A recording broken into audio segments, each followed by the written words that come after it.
Good evening and welcome to another episode of Que-stead-Que. What you gonna do? I don't know, but something's gonna grow. Well, you guys, I am here for the review of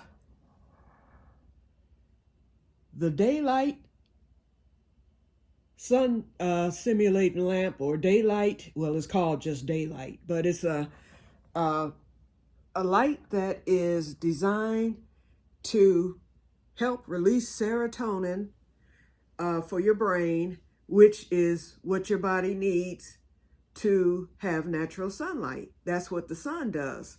And during those times when we have our sunny months, as you know, we're happier, we're joyful, we're enjoying the sun, we're outside and having a great time.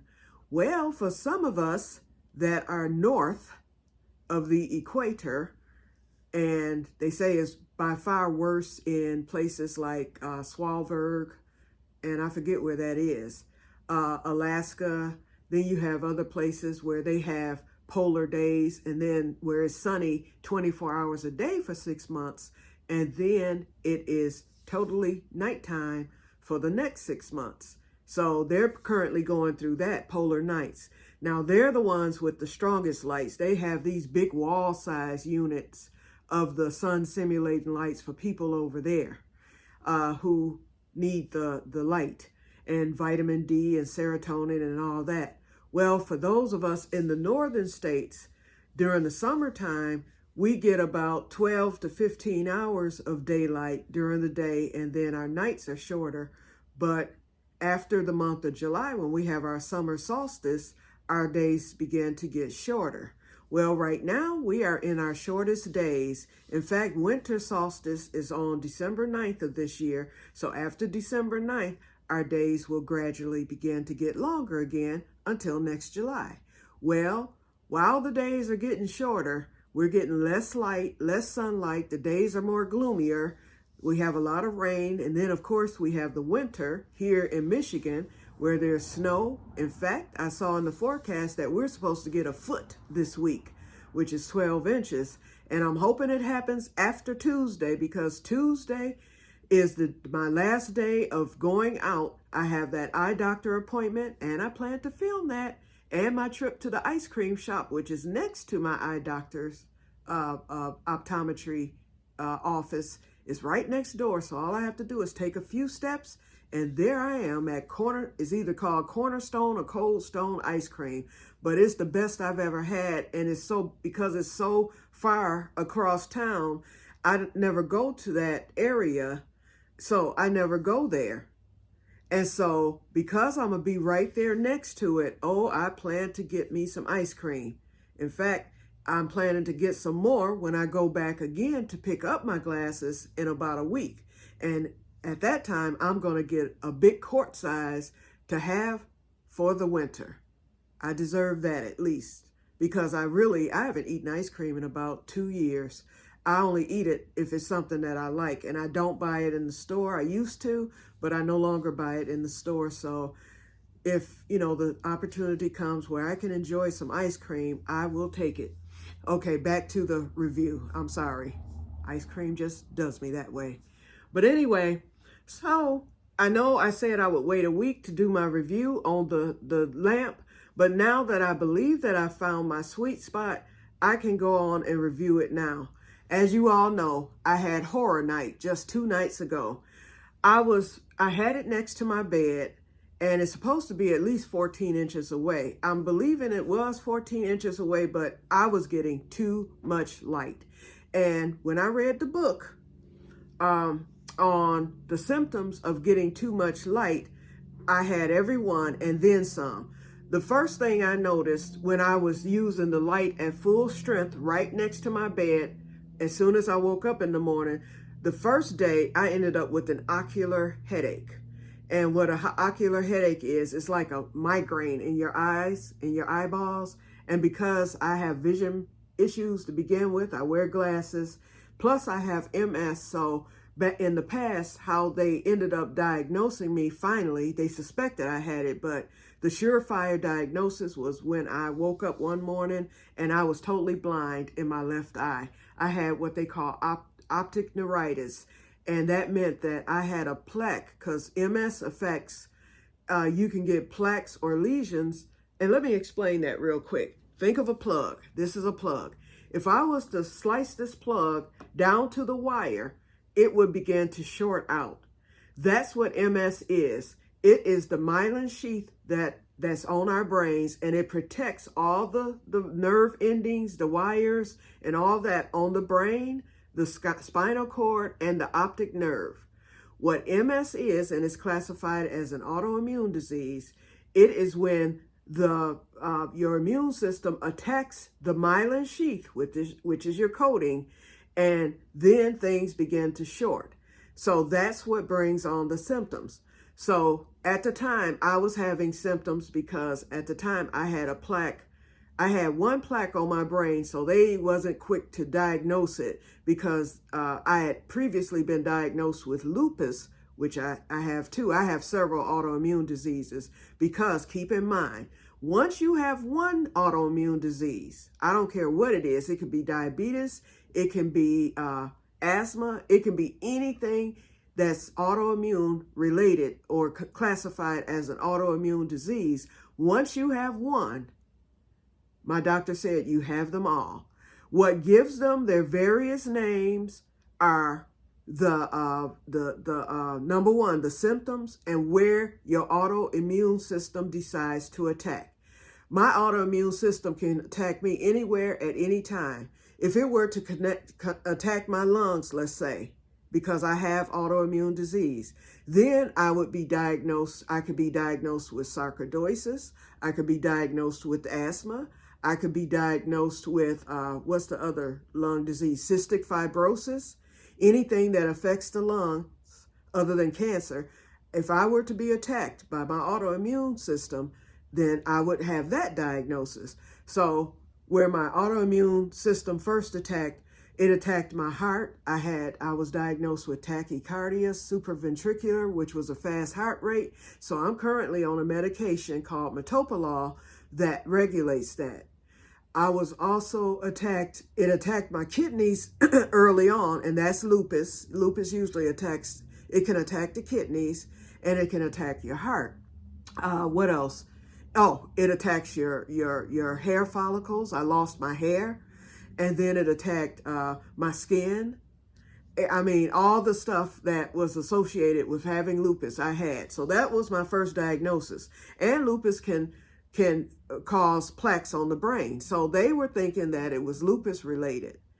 But as time went on, because it took 2 years for me to get my diagnosis, as time went on, I started having other neurological symptoms. And so I was having numbness in my legs. They found a plaque on the 8th pons of my ear canal. So I ended up losing hearing in one of my ears. In fact, I have a hearing aid that I don't like and I don't wear because of that. But I hear pretty well. I may talk loud and whatnot. And I have worn the hearing aids at times when I need to. And it's an invisible hearing aid. You would never know I had it in my ear if I had it on. But that thing is so loud. You know, you have to adjust the volume and all that good stuff. But it's so loud, even with the volume being down almost to zero, that it just bothers me. So I only wear it if I know let's say I went to a basketball game or a concert or something like that. Then I would wear it because I would be in a large crowd and there would be a lot of noise around me. But being home and then just being around family gatherings, things like that, I really don't need it. And so my doctor said it was okay to not wear it if I wasn't going to be in a situation where I need it. My only fear was driving. My fear was, okay, what if a train is coming or an ambulance or something like that? It was no problem. My hearing's not that bad.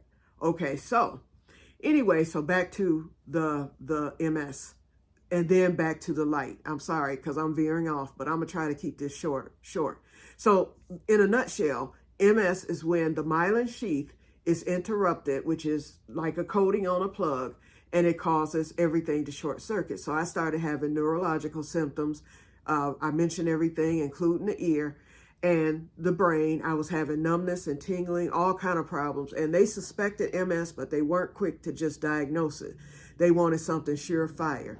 So they would do the MRIs every 6 months. And then finally, one day I woke up blind in my left eye, totally blind. And my doctor, I did have a neurologist at the time. He treated lupus and MS and any other autoimmune disease. He was I forget what his title was, but basically his practice was neurology, and he treated something else too. I mean, whatever it was for the autoimmune part, he treated that too. Okay, so anyway, he sent me to an ophthalmologist when I woke up blind because he really didn't know what it was. So the ophthalmologist, he did the exam and everything, and he determined that I had a lesion or plaque. It's either called a plaque or a lesion. It was on my left optic nerve, and it blocked my sight. So that's how I became blind. So then they hospitalized me. And then, of course, my ear went to acting up because when something happens, it's like, for me, I'm a thunderbolter. So then my ear went to acting up and I lost my hearing again and everything. But I wound up in the hospital for 2 weeks on the steroids. And that's when I found out I couldn't tolerate prednisone. I ended up getting something called Stevens-Johnson. I broke out in blisters on my hands, the bottom of my feet. I was a miserable MS mess. Well, that's how I got diagnosed. And then I ended up, remember, on the TV show Mystery Diagnosis, episode 206, called The Boy That Could Not Breathe. So that aired in 2007. And so I was on that episode telling my story. But anyway, the light. Oh, wait, I done lost my whole train of thought. Okay, let's just get to the light because I'm whatever. Okay, but anyway, I have the MS. But anyway, so the light, the sun simulating light, because I used to work midnights. I told that story yesterday, so we won't even go back over that. But anyway, I need the light because Michigan, we have the snow, the shorter days, all that. Okay, let me just get to the subject. That's my problem. See, this is where an editing app, Diana, would come in good because I sat there and veered off like I tend to do, and then I got lost in the shuffle. Okay, back to the review. Okay, I'm there.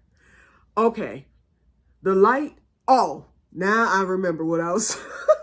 Now I remember what I was talking about. The ocular headache. Okay, so that was one symptom. I had the ocular headache, and because of all the eye problems, because of the MS and all that. So that was the first symptom. Then I never had the irritability, which was another symptom. The other symptom was you get wired up and you have too much energy. Oh, I had that one because I cleaned the whole house and all that stuff. And I was just wired up, and you can't sleep at night. So I could not sleep. I was up almost the full 24 hours on Friday. I woke up early Friday. I was up all day Friday. I was up all night Friday night. Actually, I was up 24 hours. I ended up not going to sleep until 1 p.m. on yesterday, and I set my alarm to wake me up at 3. I woke up at 3, although I was still groggy, but I got on up. I did my video, did the chest pies, all that stuff. I cooked, and I ended up, remember I told y'all I was going to take that Antivert, and I took just a piece of it. In fact, let me show it to you. Yep, here it is. I'm going to show you the piece that I took.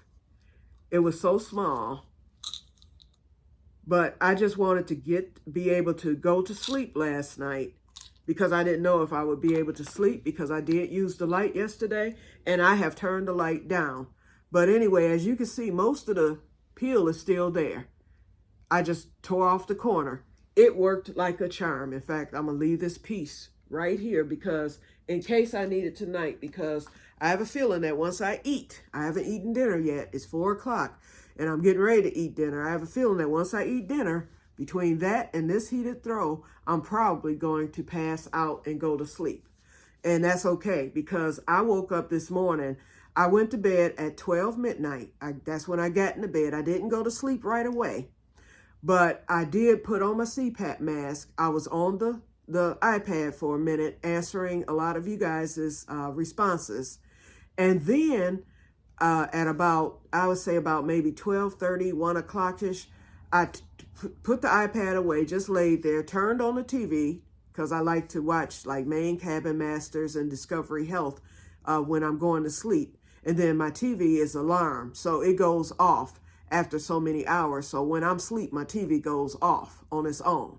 So anyway, I did that. And so my Air app on the phone, which is connected with my sleep apnea machine, it tells you from the time that you are actually in REM sleep, or your sleep.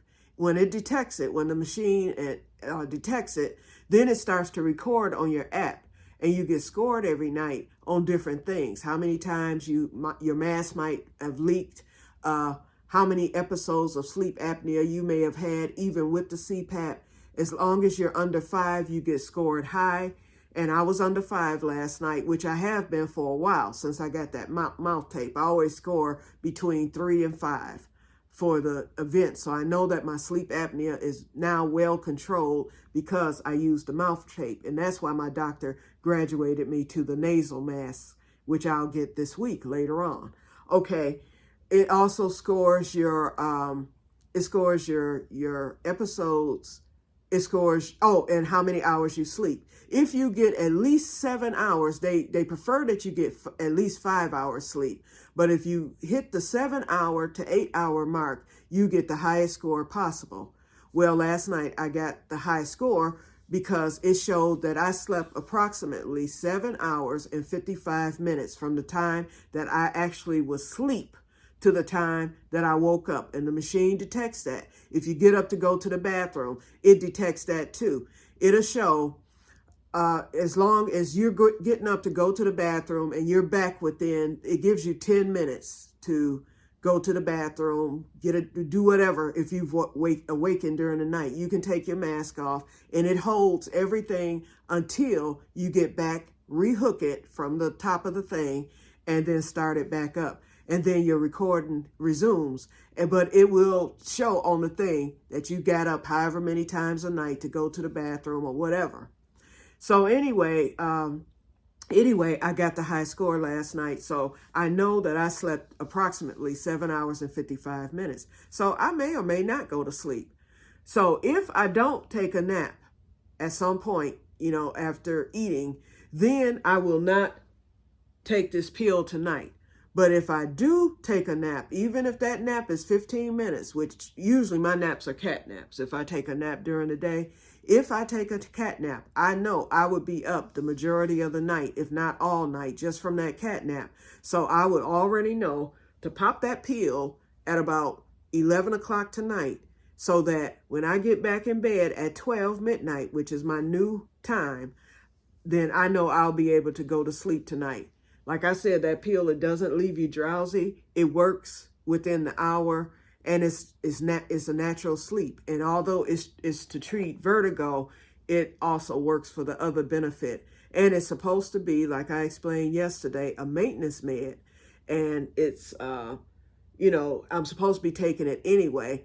So it's no harm in me doing it. So I don't feel like I was abusing a drug, because it was supposed to be a maintenance med that I had just been non-compliant with, because I truly do not like taking a medicine that I do not need at that particular time, unless it's like my blood pressure medicine. But for something like that, for the vertigo, and that's what it's used to treat, if I'm not having vertigo, I'm not fooling with it. And I have a 25 milligram dose for if I get a sudden onset of vertigo. So I have a fight, where I can knock it out immediately, and then I would start maintaining it. After I knock it out immediately, I would resume with that until it's gone altogether. Then I would become non-compliant again. Okay, but anyway, so the light, I found the sweet spot. I cannot run it on high. If I run it on high, actually I could have cut down the minutes because I was running it at the full 30 minutes, which is your max. You can run it at 20 minutes. You can take it down to different intervals until you find your sweet spot. But I found my sweet spot to be running it on low, because remember, the light is a 10,000 lux light, LUX. So if I were further north, then I would need the full 10,000 lux. But on the regular lamp setting, which you don't have to, you can run that all day, every day, it's 5,000 lux. It's half of that. So it won't affect you either way, but it does help. My old light was 2,500 lux, and that helped me, but it didn't get me over the hump. This 5,000 lux seems to be working. So I have decided when I get up, I didn't cut it on today until 1 o'clock. I didn't even cut it on when I got up. I got up at 8 o'clock this morning. It was around 8:15, and I was, online for a while. I finally started stirring around at about 10 o'clock, and I didn't turn the light on until about almost 1 o'clock. And so I'm going to run it from 1 until 9 tonight. That seems to be a good time frame. That's what I did on yesterday. And it seemed to be yesterday I ran it from 3 to 9 because I didn't wake up until 3 after my nap. But that seemed to really work well. I felt better. I felt energized, but I wasn't overly energized. I wasn't tired. I wasn't fatigued. And as you know, although I took that piece of a pill, I did get to sleep last night. And I slept very, very well. I woke up very well rested on today. So I think I'm going to keep it at the 5,000. Now, as time goes on, if I find that I'm going downhill, because this is only day 2 of the 5,000 lux, then I'll cut it up again. I just won't run it at 30 minutes. Plus, I moved the light. I moved it from next to my bed. And see, that could be the reason why I'm suddenly doing better. I'm far away from it now. It's clear across the room. I'm here on the couch on the far side. It's quite a number of feet away from me. So that could be why I'm doing better. So if I have to bump it back up, I'll run it at high, but I'm not going to do the 30 minutes. I'll probably start out at maybe 20 minutes or 10 minutes, see where I do there, and then go to 30 minutes and see what happens and see if I have any of the symptoms. But I would say if it's something that you struggle with, the seasonal affective disorder, to wind this down, because I'm at 22 minutes, if it's something that you struggle with, or if you have to use a light, sleep with your blinds open, things like that because of the lack of sun, and you're in a more northern state where you lose a lot of sunlight, if you feel that you need something like that, because everybody don't suffer as bad as I did or do, and everybody don't even suffer from it. Some people do just fine in colder climates and love it. But for those of you who may not, or if you have a lot of fatigue, if you get the winter blues, I never get depressed, but I do get I get fatigued. That's me. The other symptom is you might crave sweets. That's me. I crave sweets anyway year round. But I tend to crave sweets more during the winter. And the other craving is carbs. So I really crave carbs. I find myself eating a lot of potatoes, bread, rice, stuff like that. So, in fact, I'm getting ready to fry some cornbread now. So, if you do all that, this light will help with that. It'll help with your circadian rhythm. It helps with serotonin. And what I'm trying to do is get my circadian rhythm back in order because it's been out of order for the past 20 years after I worked midnights. So, that's my new thing right now. And at this point, just from me waking up early today, and if that continues, that will correct my circadian rhythm. So we'll see. My circadian rhythm is fine during the summer months. It's just from October until usually around February or the end of January, it starts to ease up. Well, it starts to ease up in December to where I can at least function. But then as time goes on, January, I feel a little bit better. I can tell a difference. And then February, I really feel much better, especially if we have a February like we did last year. I was completely fine and didn't have to use the light anymore after February because we had an early spring. The weather broke. I was on the lake, out in the sun, the whole 9 yards. Yeah, it was cold, but I had the light and it helped. And then by March, I'm done. So once we spring forward again, and that's amazing how we lose an hour in March, but it doesn't affect me at all. You would think that it would send me right back into the abyss, but it never does. So in March, when we spring forward, I am fine. Usually I'm woke by 9 a.m. from March until we get back to the shorter days around the end of September, mid-October. that's when I start struggling. So then I will pull, I'll be pulling this light out mid-October of next year, and I'll start using it. I won't use it as long as I am now, just for a few minutes to make up for the loss of sunlight. And then when we get to the peak with where we are now, the light goes off at 9. But once we start adding minutes, like for instance, by Christmas time, it'll be getting dark at about 5:15, 5:20 again. So I will be cutting the light back by however many minutes we gain daylight. I will cut the light back until I no longer have to use it. Okay, so that's it, you guys. So on a scale of 1 to 10, because I was able to eliminate the side effects that I was having from the light, and things seem to be going smoothly, on a scale of 1 to 10, right now I give it a 10. If something else happens that lowers that score, I will let you know. And so I'm gonna get back to crocheting. I ended up I had to start this over today because it wasn't long enough, so now it is. I measured it against the other shawl that I finished on yesterday. And so, and I was able to find the white. Here it is. So I brought it out. So, so I will be adding that to the colors. I'm going to do 10 rows of every color, and then it'll be done. So that'll be a total of 80 rows, and that will be enough to make it a full shawl that will go all the way down my back, and I will be able to wrap up in it in the summer. The other thing is, it was something else that I was going to mention. Let's see, the shawl.